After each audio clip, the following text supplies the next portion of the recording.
विश्व हिंदू महाशक्ति संघ ने हाथरस वाक़े के खिलाफ एहतजाज करते हुए जिला कलेक्टर को एक मेमोरेंडम पेश किया।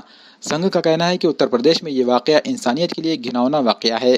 संघ के रियासती सदर देवीदास केंद्रे की क़यादत में जिला कलेक्टर को मेमोरेंडम दिया गया। इस मौके पर विश्व हिंदू महाशक्ति के जिला नायब सदर बलजीत सिंह गाड़ीवाले, गंगाधर खोड़से, विश्वनाथ कोल्हे व दीगर मौजूद थे। संघ की जानिब से इंतबाह दिया गया कि अगर मुलजिमीन को फांसी ना दी गई तो वो भूख हड़ताल करेंगे और रास्तों पर उतरकर एहतजाज करेंगे।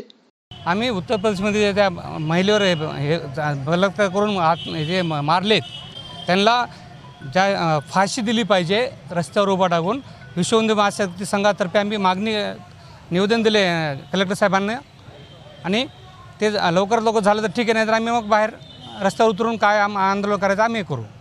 आमची इच्छा आहे लवकरात लवकर त्यांना अटक करून फाशी दिली पाहिजे, हे आमच्या विश्व हिंदू महाशक्ती संघाची मागणी आहे। लपून नाही, कलेक्टर साहेबांना आम्ही मागणी दिली, निवेदन दिलं व तात्काळ आरोपीला अटक करून तात्काळ फाशी शिक्षा देण्यात यावी ही आम्ही कलेक्टर साहेबांना निवेदन दिलं।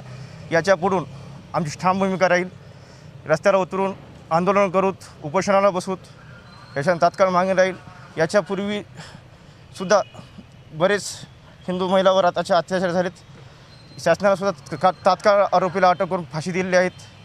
याच्यापुढून आता झालेली घटना तात्काळ आरोपीला अटक करून तात्काळ फाशी देतील ही अशी मागणी आहे माझी।